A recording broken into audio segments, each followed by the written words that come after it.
안녕하세요. 김선우 인사드립니다. 오늘 전해드릴 소식 좋지 않네요.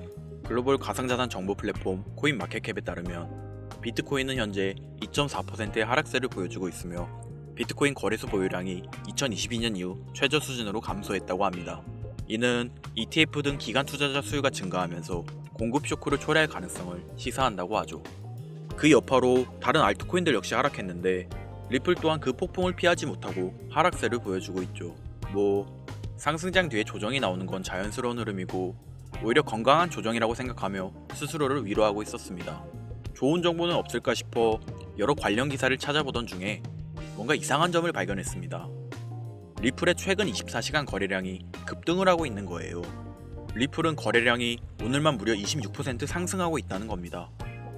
암호화폐 시장의 대장인 비트코인이 감소하고 있다는 건 시장의 하락장을 예고하고 있는 건데 시장의 흐름상 코인 시장은 당연히 위축되어야 하죠. 그런데 리플은 오히려 거래량이 증가하고 기관과 고래 세력들의 대량 매집이 이루어지고 있는 겁니다. 그래서 대량 매집을 이루고 있는 기관과 세력들의 움직임을 조사하다 아주 흥미로운 정보를 발견하게 된 거죠. 그뿐만 아니라 이상한 점이 또 있습니다.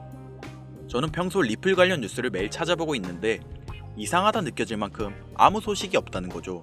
리플이 본인들에게 관심을 두지 않도록 정보를 통제하고 있다는 생각이 들었습니다. 그리고 여러분들도 아시겠지만 리플이 최근 공식 명칭을 XRP로 변경하였습니다. 뭔가 느낌이 오시지 않나요? 조용히 아무 움직임이 없는 와중에 명칭 변경을 요청하며 무언가의 준비가 끝난 듯한 느낌이 드는 겁니다. 그런데 여러분, 제가 아까 말씀드렸죠. 내부 관련 정보 파악 중에 놀라운 사실을 발견했다고. 리플의 정보 통제, 그리고 기관과 고래들의 대량 매집. 리플의 비밀 행보 지금 바로 공개하겠습니다. 버크셔 해서웨이라는 기업 많이 들어보셨죠? 버크셔 해서웨이는 세계적인 투자 지주 회사로 워렌 버핏의 회사로 매우 유명한 회사입니다. 시총이 무려 1000조나 되는 어마어마한 규모의 회사이죠. 이런 버크셔 해서웨이가 가지고 있는 대표적인 회사 어떤 회사가 있을까요?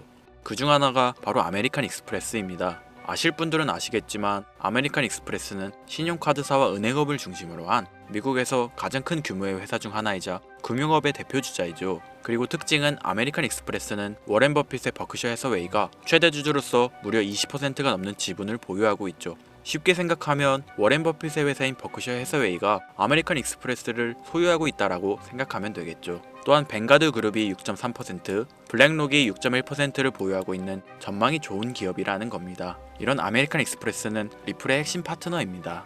심지어 작년 8월에도 아메리칸 익스프레스는 송금을 위해 리플을 채택했다는 걸 알 수 있죠. 이 말은 워렌 버핏의 회사인 버크셔 해서웨이가 소유하고 있는 아메리칸 익스프레스에서 리플과 협업을 하고 있다는 말입니다.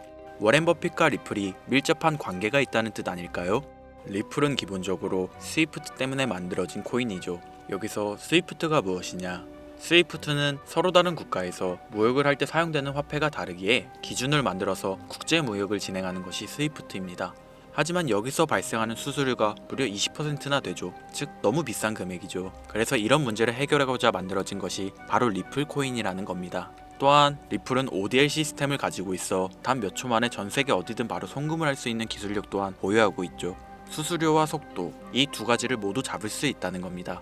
그런데 지금 이 기술력을 미국이 질투하고 있다는 거죠. 그럼 여기서 생각을 해볼게요. 전 세계 최대 강국이 어디죠? 네, 미국이죠. 미국은 우스갯소리로 미국과 나머지 전 세계들의 국가들이 전쟁을 펼쳐도 미국이 밀리지 않을 거라는 이야기가 있을 정도의 강대국입니다. 단적인 예로 미국의 2022년 국방비 순위를 보시면 미국의 국방비 금액이 2위인 국가부터 10위인 국가인 국방비를 합친 것보다 무려 23%나 많은 금액을 국방비로 쓰고 있다는 겁니다. 물론 이것만으로는 단순 군사력을 비교할 수는 없겠으나 이 정도로 엄청난 초강대국이라는 거죠. 이 이야기를 왜 하냐면 미국은 전 세계의 패권을 쥐고 있는 강대국이라는 겁니다. 단순히 군사력뿐 아니라 경제력으로도 말이죠. 요즘 시대는 힘으로 찍어 누르는 시대보다 자본주의 세상이기에 경제 패권이 엄청나게 중요하다는 거예요. 지금 전 세계 공용화폐로 쓸 수 있는 유일한 화폐는 바로 달러입니다. 하지만 이제는 세상이 많이 바뀌었어요. 언제부턴가 현물화폐보다 편리하고 안전하며 유동성마저도 뛰어난 암호화폐가 탄생을 하고 말았죠. 이 암호화폐가 탄생을 하고 오랜 시간이 지나지 않아 달러의 패권이 달러의 입지가 조금씩 흔들리기 시작했고 지금은 수많은 암호화폐들이 달러의 자리를 위협하고 있는 상황입니다. 앞으로 암호화폐가 달러를 잡아먹게 된다면 미래의 미국은 전 세계의 경제 패권을 줄 수가 없게 되죠. 그래서 어떻게 하고 있죠? CBDC, 센트럴 뱅크 디지털 커런시, 즉 중앙은행 디지털 화폐. 미국에선 이 CBDC를 이용해서 달러를 디지털화시킬 계획을 가지고 나왔다는 거죠. 하지만 CBDC를 발행하기엔 오랜 시간이 필요하기에 그 시간 동안 달러의 패권이 흔들릴 것이고, 그리 된다면 달러의 입지가 위험해지고 경제 패권을 더 이상 쥘 수 없게 될지도 모른다는 거죠. 그래서 미국의 바이든 정부는 암호화폐를 규제하기 시작했습니다. 수년간 암호화폐를 규제하고 압박을 했죠. 하지만 이제는 그게 더 이상 불가능해졌다는 거예요. 세상이 달라졌다는 거죠. 그리고 그걸 알고 있고 세상의 흐름을 읽고 있는 트럼프는 비트코인 컨퍼런스에서 암호화폐 대통령이 되겠다라며 자신있게 외쳤던 것이죠. 그리고 그가 당선된 이후 정말로 친암호화폐 정책을 펼쳐나가기 시작했죠. 이미 뛰어난 사업가였던 그가 이 흐름을 놓칠 이유가 전혀 없다는 겁니다. 자, 그렇다면 앞으로 리플의 행보 어떻게 될 것 같으신가요? 정확히 잘 모르시겠죠? 그래서 제가 그에 대한 답변으로 엄청난 자료를 찾아왔습니다. 이 정보는 제가 우연히 발견한 정보인데요. CBDC를 위해 기반으로 삼을 가교통화 코인의 적합성 및 미 연방지구별 논의사항을 보여주는 자료입니다. 여기에 보시면 보스톤, 뉴욕, 필라델피아, 애틀랜타, 시카고 등등등 수많은 미국 지역들의 통합 예측 자료가 나오고 있죠. 여기에서 아래로 쭉 내려보면 크로스링키드, 즉 가교통화로서의 적합성을 보여주는 표가 있습니다. 대부분의 코인들이 부적합이라고 나와 있습니다. 하지만 여기 리플과 시바이누가 보류라고 표기되어 있는 걸 확인할 수 있었습니다. 뭐 그럴 수 있어요. 리플은 법적 공방이 남아있고 시바이누는 탈중앙화를 목적으로 나온 코인이다 보니 어찌 보면 CBDC와는 어울리지 않을 수 있죠. 하지만 다르게 생각해보면 두 코인 모두 세계 어디든 자유롭게 금융 서비스를 제공받을 수 있다 보니 이보다 더 뛰어나고 자유로운 가교통화가 있을 수 있을까? 라는 생각도 들긴 했죠. 그런데 여기서 저는 충격적인 내용을 확인할 수 있었어요. 여기 보이시나요? 시바이누조차 보류로 나와 있는데 이 생소한 코인이 적합이라고 나와 있었습니다. 진짜 너무 생소한 코인이었어요. 그래서 이 코인의 정보를 좀 찾아봤는데 정말 신기할 정도로 정보가 없었습니다. 그런데 바이낸스에는 이 코인이 상장이 되어 있더라고요. 그래서 저는 의구심이 들었습니다. 전 세계 은행을 이을 수 있는 가교통화 자리에 아무도 모르는 코인이, 그것도 정보도 별로 없는 코인이 리플과 시바이누보다 높은 자리를 선점하고 있다? 그리고 신기할 정도로 정보가 완벽하게 통제가 되어 있다?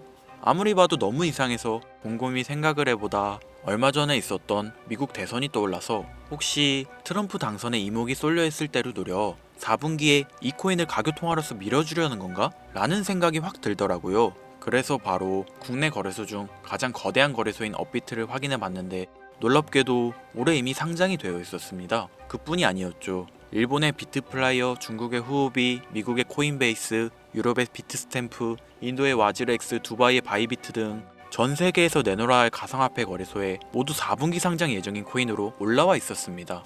이제 이해가 되기 시작했죠. 이 코인을 말미삼아 미국이 다시 한번 전 세계 경제 패권을 쥐려고 하고 있는 것 같습니다.